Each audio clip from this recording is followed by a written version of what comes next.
Hey everybody, BK with Masada Tactical, restarting this video segment series that we used to do. We got out of it during COVID, getting back into it, and just asking people what they want to see. I got answers such as self-defense, I got answers about firearms and tactical stuff, got answers about everyday carry options, all kind of stuff like that. And really, I thought the most appropriate way to start a video series again is by talking about what a well-rounded, comprehensive self-protection approach should be, right? So obviously I have a gun on me, and I'll be honest, over the past year, owning a gun shop and doing tactical training, we saw a spike in gun sales and in people actually seeking training, which I think is great.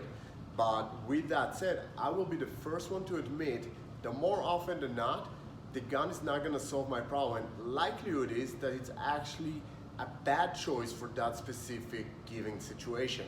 So what do I mean by that? First of all, let's talk about legal and liability, right? If I'm encountering someone, in order for me to use my gun, I need to match their level of force. And if their level of force is lower than mine, I can't necessarily shoot them. I'm gonna find myself on the wrong side of the law, right?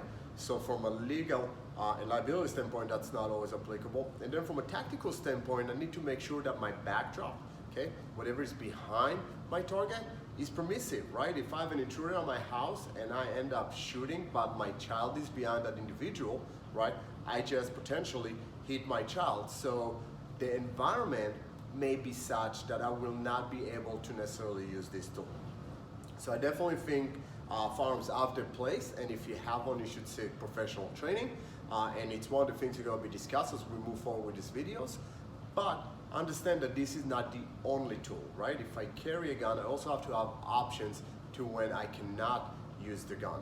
Also, not to mention, if I'm in an environment, in an area, let's say internationally or certain jurisdiction within the United States even, that don't allow guns, I need to have other options, right? So self-defense, okay, using my hands and feet is the next logical answer, okay, and should be part of your overall self-protection package. Obviously, you should come to us, you should turn to Masada, an Israeli combat system, learn a practical form of self-defense. But the honest truth is any self-defense would work, right? So if you do Brazilian Jiu-Jitsu or boxing or judo, mixed martial arts, whatever it is, that's great. Just do something, make yourself better and give yourself tools and options when a firearm is not the way to go, right? And as you can see, I'm obviously standing in my gym. Fitness and conditioning should be an integral part of your self-protection approach, right? Forget about the fact that being stronger and faster and more agile is going to make you better at potentially protecting yourself from using self-defense and moving around and crouching behind cover. All that requires a certain level of fitness, right? But more importantly, or as importantly, right, invest in yourself in the sense that under an extremely stressful situation, right, when we talk somebody is coming at you and you're in a life-threatening event, right, there's some things are going to happen to your body, including your heart is going to start racing, you're going to hyperventilate, you're going to get what's called an endocrine flush, which is adrenaline and endorphins, hormonal, right, being dumped into your bloodstream. And if I'm out of shape, right, I don't want you guys being ready to defend yourself and then dying from a heart attack because you didn't take care of your fitness and health, right? So part of our overall self-protection approach should include me getting on a treadmill, going outside and walking, the weather is getting nicer, moving some weights around, right? And honestly, if you're gonna already lift weights, make it functional, okay?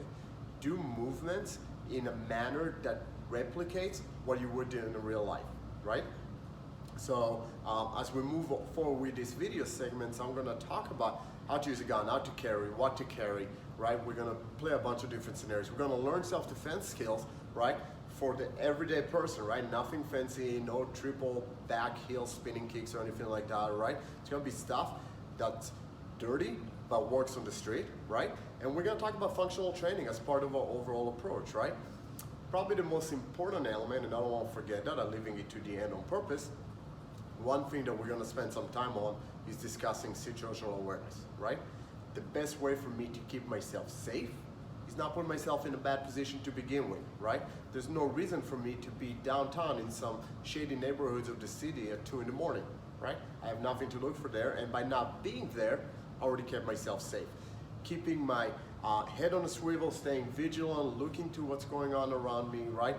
Prevention is always key, right? So we're gonna talk about tips and cues on how to do that, how to recognize suspicious behavior, and what to do when we see that escalation in behavior from someone. What can we do to disengage ourselves and keep ourselves safe, right? As always, feel free to reach out on social media. Follow us on Facebook, Instagram, YouTube, LinkedIn, all of those. Maybe even TikTok, I don't know.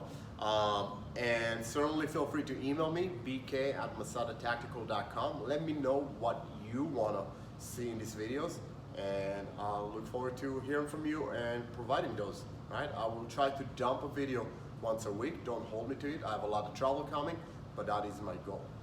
As always, stay safe, watch your six. I'll see you next time.